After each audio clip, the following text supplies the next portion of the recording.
Sebastian Vaughn was 44 years old. A man who had spent 20 years learning that the loudest person at a table is rarely the one who owns the building it sits in. He drove a plain gray sedan and let his wife assume it meant what she thought it meant. He wore an old field jacket on weekends that she had asked him 3 times to throw away. That Friday, at a dinner with her sister and her sister's husband, his wife described him to the table as a man who had peaked, who had stopped trying, who she'd thought would amount to more. She laughed when she said it. The others laughed with her, uncertain but obliging. Sebastian had, that same afternoon, signed his name to a deal worth $1 billion. He had not told her. He was not going to.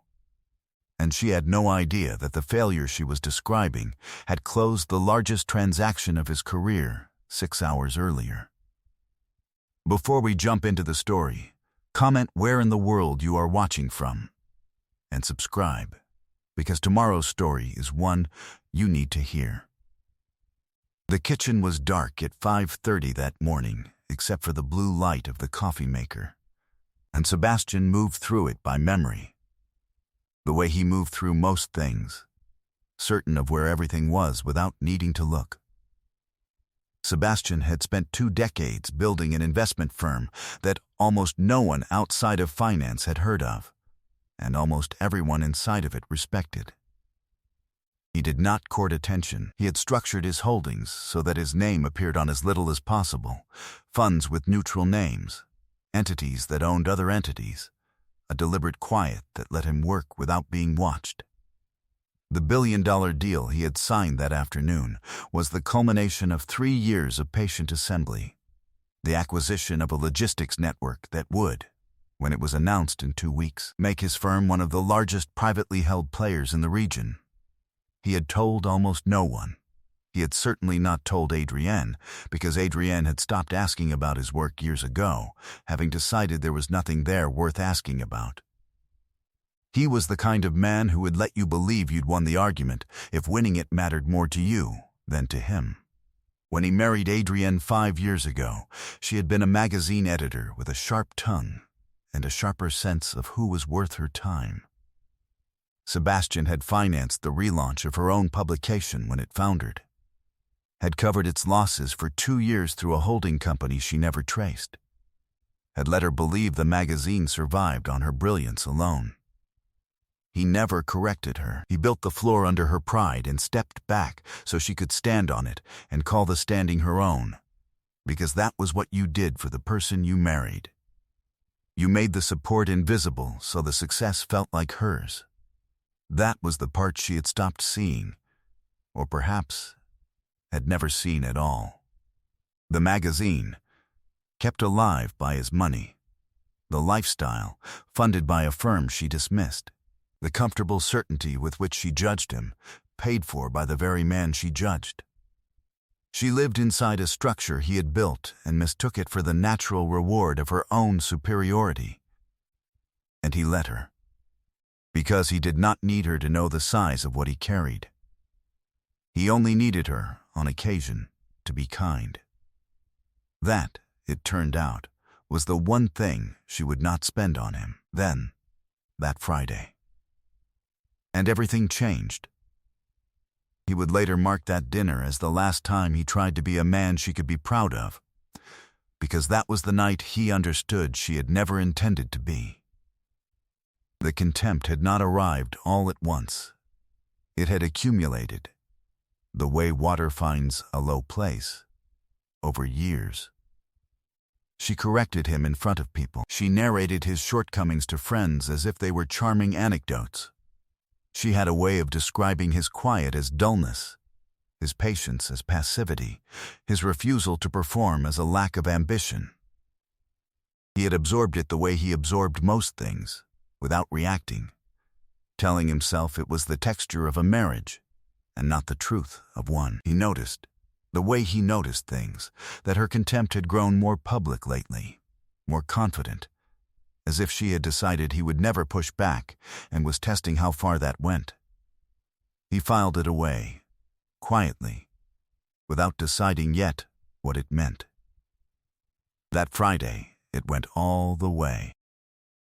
The dinner was at a restaurant Adrienne had chosen, with her sister Colette and Colette's husband, a man named Reese who sold commercial real estate and never stopped talking about it. The conversation turned, as it did when Adrienne steered it, to ambition, who had it, who had lost it. And Adrienne, 2 glasses in, turned to the table and made Sebastian the example. She said she'd married him thinking he was a man on his way up, and had watched him settle into something smaller every year. She said he was comfortable being invisible. She said, and this was the line he kept, that she'd always believed she could see potential in people, and that Sebastian was the one time she'd been wrong. She called him, lightly, as if it were a joke they were all in on, a failure. Reese laughed. Colette laughed less. Adrienne smiled at him across the table, waiting to see if he would shrink the way he always did. Sebastian did not shrink. He also did not announce that he had, at 2:40 that afternoon, signed the largest deal of his life, because saying it then, in that restaurant, to win a moment, would have made him exactly the kind of man who needed $1 billion to feel like enough in front of his wife. He was not that man. He set down his fork carefully, the way he set down anything he meant not to break, and he said the only thing he trusted himself to say. "You may be right," he said. He paid the check, the whole tables, without comment, and he drove himself home in the plain gray sedan, and somewhere on that drive he understood that the marriage had been over for a long time, and he had simply been the last to be told. The next morning he did not go to his empty office. He went to see the one person who had watched the whole arc of his life and never once misjudged it. He went to see his old mentor, a woman named Eleanor, who had given him his first job in finance 30 years earlier, and had retired to a house full of books and ledgers she still kept out of habit. Eleanor was 71, small and straight-backed, with reading glasses on a chain and a way of looking over them that had made grown men confess things. She had stayed close to Sebastian's affairs as an informal advisor for decades, because he trusted her judgment more than he trusted his own when his own was clouded. She poured him coffee and did not say anything soft, because Sebastian had not come for soft. He had come because Eleanor noticed things, and lately she had been noticing things he had been too generous to see. "You finally heard her then," Eleanor said. It was not a question. "Good. Now I'm going to show you something, because there's more to this than a cruel dinner, and you need to see the whole of it before you decide anything." Her study smelled of old paper and coffee and something faintly sweet. She took down a folder from a shelf where she kept the things she watched on his behalf. "I've been keeping an eye on the magazine's accounts," Eleanor said, "the way you asked me 2 years ago and then forgot you'd asked. Something changed 8 months ago. I didn't bring it to you because you were buried in the logistics deal, and a thing half understood is worse than a thing not yet known. Now the deal's signed, and you can see clearly." She slid the folder across the desk, so, look, he opened it, and read it the way he read a prospectus, not line by line, but for the shape of it, feeling for where the numbers stopped telling the truth. The first thing he saw was that the magazine, the publication he had, quietly kept alive for years, had been drawing more money than it should, and the overage was not going into the magazine. Over 8 months, just under $200,000 had moved from the publication's accounts, which his holding company backstopped, into a separate venture. The venture was a media consulting partnership Adrienne had formed with Reese, her sister's husband, the real estate man who never stopped talking. They were using money that traced back to Sebastian to build a business of their own, on the side, while Adrienne sat across from him at dinners and called him a failure for lacking the ambition she was funding with his money. He read it once. Then he folded the page in half, and in half again, and laid it flat on the desk. "There's more," Eleanor said, To capitalize the consulting partnership properly, Adrienne had represented to a small lender that the magazine and certain of its assets, including its name and subscriber list, were hers to pledge. They were not. They belonged, through 3 layers of structures she had never bothered to understand, to Sebastian's holding company. She had pledged her husband's property to fund a venture with her brother-in-law, certain that the dull, settled, invisible man she'd married would never look closely enough to notice. Because he never looked closely at anything. Because he was a failure. The contempt and the fraud were the same gesture. She had needed to believe he was small precisely so she could take from him without guilt. Eleanor walked him through the mechanics of it slowly, the way she had taught him to read a deal 30 years before, because the mechanics were where the real story lived. The transfers had been disguised as legitimate magazine expenses, consulting fees, content licensing, a research budget, each one plausible on its own, each one a small lie that depended on no one adding them together. Adrienne had counted on no one adding them together. She had counted specifically on Sebastian, who funded the magazine, never auditing the magazine, because auditing it would have implied he doubted her, and she had spent years teaching him that doubting her was the one thing that made him smaller in her eyes.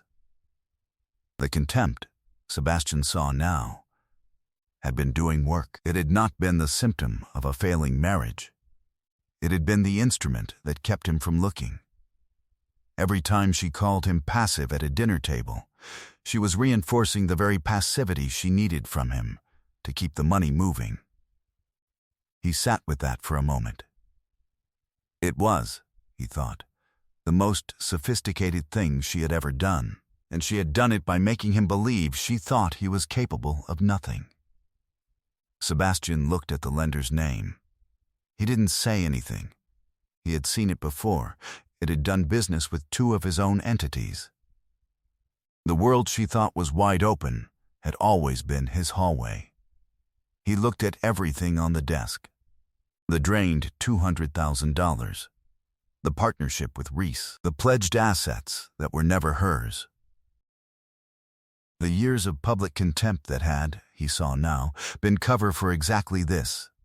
He could see the whole shape of it, the way you see a balance sheet resolve once you find the line that was hidden. It was not a wife who had simply fallen out of love and grown unkind. It was a woman building an exit on his money while degrading him at the table to keep him too diminished to look. "What do you want to do?" Eleanor asked. He thought about it for a long time. He set his hand flat on the folder. "Nothing yet," he said. He didn't move fast. That was the part she could never have accounted for. If he had wanted fast, it could have been done before the valet brought his car around that Friday night. One call. The lender learns the pledged assets aren't hers. The magazine's backstop is withdrawn. The consulting partnership dies before it draws breath, and Adrienne's contempt curdles into panic. But Sebastian had spent 20 years learning a single principle, the one that had built everything. You do not move on a position until you have closed every other position that matters first. He had just signed a billion-dollar deal that would not be public for 2 weeks. Until it was, he was, on paper and in the eyes of anyone watching, exactly the comfortable mid-sized operator Adrienne believed him to be. That invisibility was an asset. He would not spend it early. He would let the deal settle, let the announcement come in its own time, and let Adrienne keep believing she had married down right up until the world told her otherwise. So he let it run. He did not confront her about the dinner. He did not confront her about the money. He went home and was unfailingly, unreadably pleasant, which unsettled her more than anger would have, though she could not have said why. He let her keep funding the partnership. He let her keep her contempt. Her belief that he was a failure was now the most useful thing she had ever given him.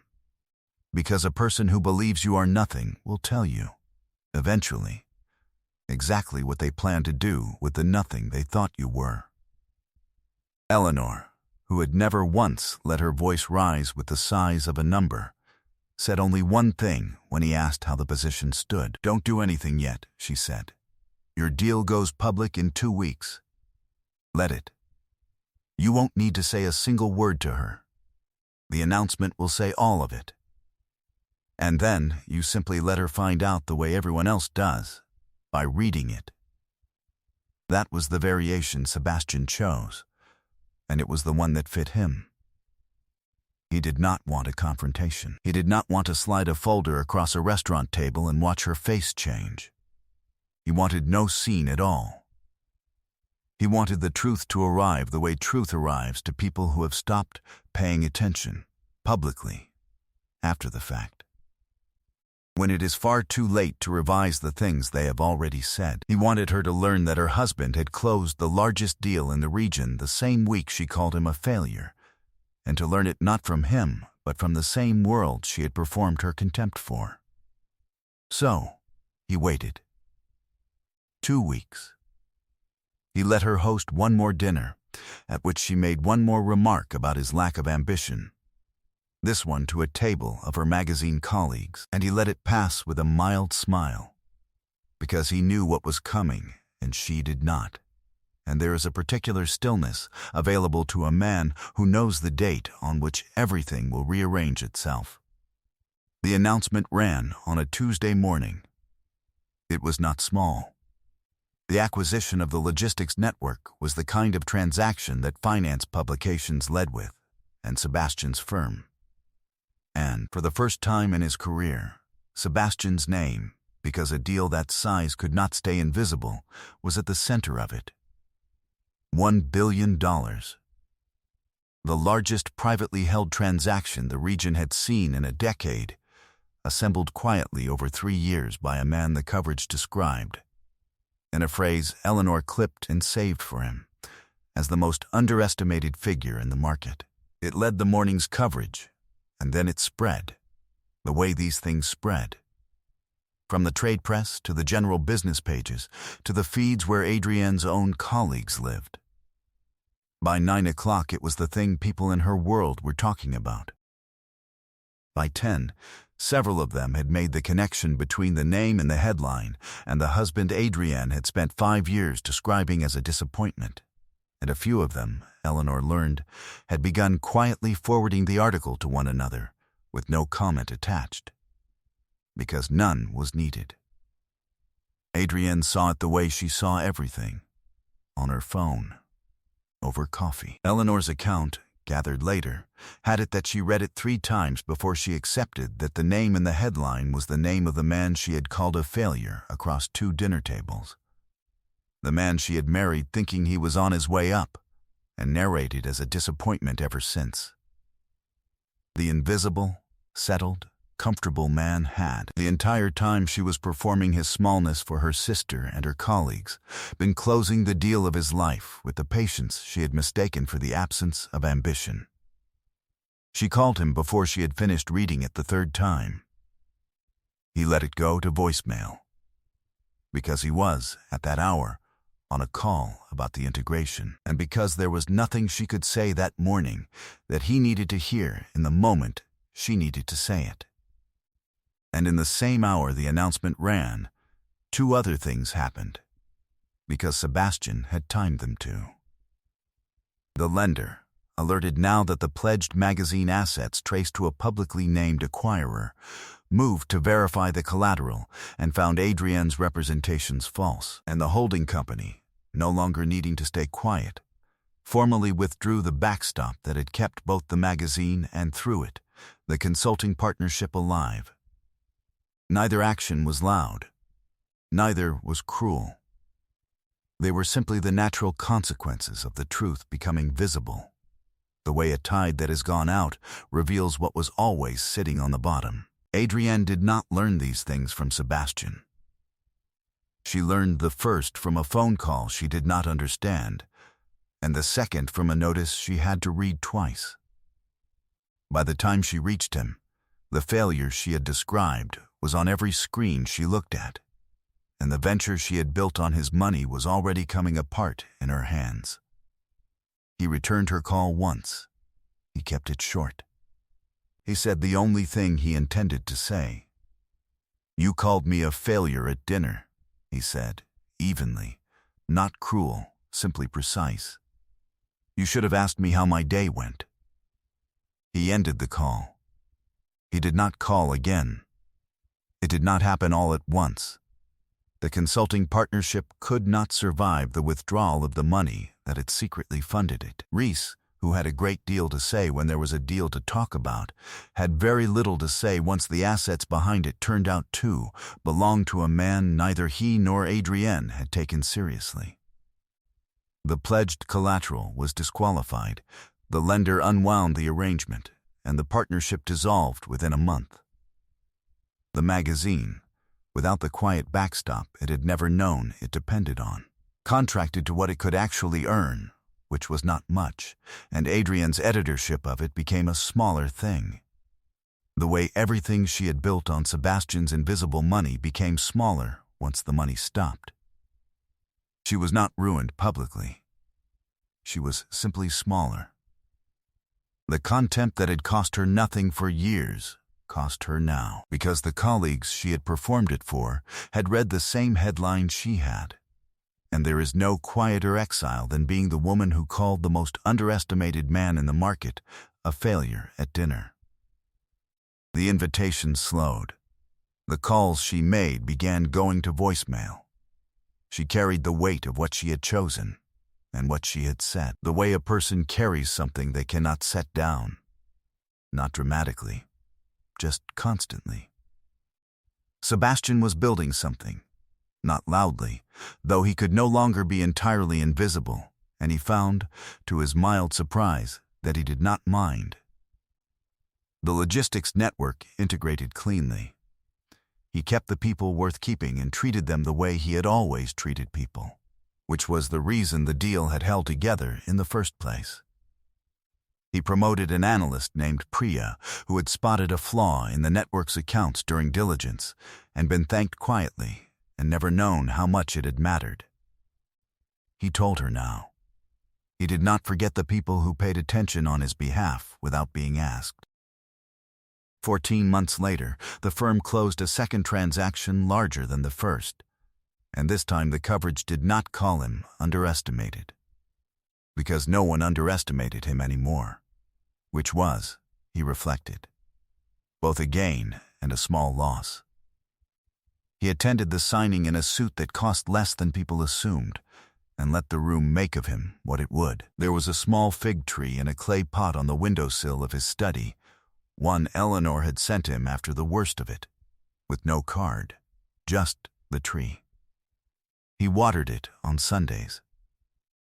On a cool evening in autumn, a year to the season from that dinner, Sebastian sat in the study with a glass of water and the quiet of a house that was entirely his now. He had kept the old field jacket Adrienne had asked him 3 times to throw away. It hung by the door, and he wore it on weekends, and no one asked him to throw it away anymore. He listened to the city moving below, the ordinary sound of a world that had finally noticed him, and would, he knew, forget to keep noticing soon enough, which suited him fine. He thought, for a moment, about a table and a glass of wine and the word failure said lightly, and about how small that dinner looked now, the way a thing looks small once you understand you were never actually what it called you. There was a new deal laid out on the desk, waited at the corners, waiting for morning. He finished his water. He went to turn out the light, and then he left one burning, because the house was his, and there was nothing left in it he needed to keep hidden. I hope you enjoyed that one. Be sure to like the video and subscribe so you don't miss the next story. I've picked out 2 more for you that I think you'll really like.